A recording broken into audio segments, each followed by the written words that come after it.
আমরা লক্ষ্য করছি এই অন্তর্বর্তীকালীন সরকার আওয়ামী লীগ নিষিদ্ধের প্রশ্নে নীরব দর্শকের ভূমিকায় তারা লিপ্ত।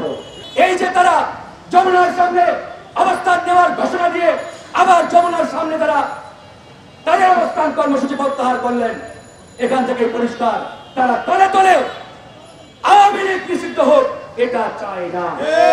তারা যদি চাইতো আওয়ামী লীগ নিষিদ্ধ হোক, আওয়ামী লীগকে নিষিদ্ধ করতেই হবে, তাহলে তারা কালকে যমুনার সামনে অবস্থান ত্যাগ করতো না।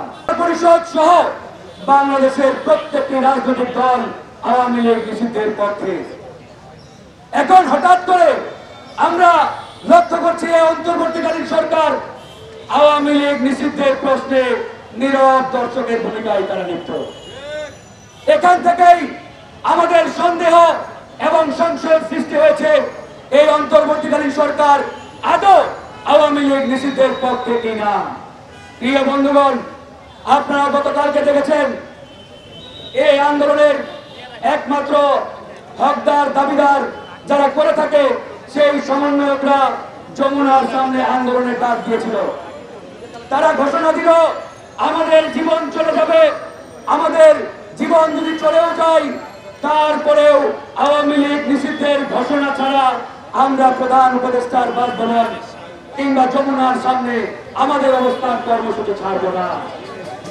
তখন অনেকে আমাদের গণ অধিকারকে বারবার আহ্বান জানালেন, ভাই আপনারাও তাদের সাথে একত্রিত হন, তাদের আন্দোলনে সামিল হন। আমরা ঠিক তখনই বলেছিলাম এই যে ছাত্র নেতারা যারা যমুনার সামনে অবস্থান কর্মসূচির ঘোষণা দিয়েছে এদের উপরে আমাদের কোনো বিশ্বাস নেই, এদের উপরে আমাদের ন্যূনতম কোনো আস্থা নেই। কারণ এরা জনগণকে থেকে আন্দোলনের ঘোষণা দিলে এরপরে সরকারের একটা ফাঙ্কর পেলে আবার আন্দোলন ফুটিয়ে তারা বাড়ি ফিরে যাবে। আমরা যে আশঙ্কা করেছিলাম সেই আশঙ্কাটি বাস্তবায়ন হয়েছে। আপনারা গতকালকে দেখেছেন বিকালের মধ্যেই তারা যমুনা ছেড়ে দিয়ে তারা সবাই ফিরে গেছে, এরপরে শাহবাগ অবস্থান নিয়েছে ইত্যাদি। কিন্তু আমাদের প্রশ্ন এই যে তারা যমুনার সামনে অবস্থান নেওয়ার ঘোষণা দিয়ে আবার যমুনার সামনে তারা তাদের অবস্থান কর্মসূচি প্রত্যাহার করলেন, এখান থেকে পরিষ্কার তারা তলে তলে আওয়ামী লীগ নিষিদ্ধ হোক এটা চায় না। তারা যদি চাইতো আওয়ামী লীগ নিষিদ্ধ হোক, আওয়ামী লীগকে নিষিদ্ধ করতেই হবে, তাহলে তারা কালকে যমুনার সামনে অবস্থান ত্যাগ করতো না।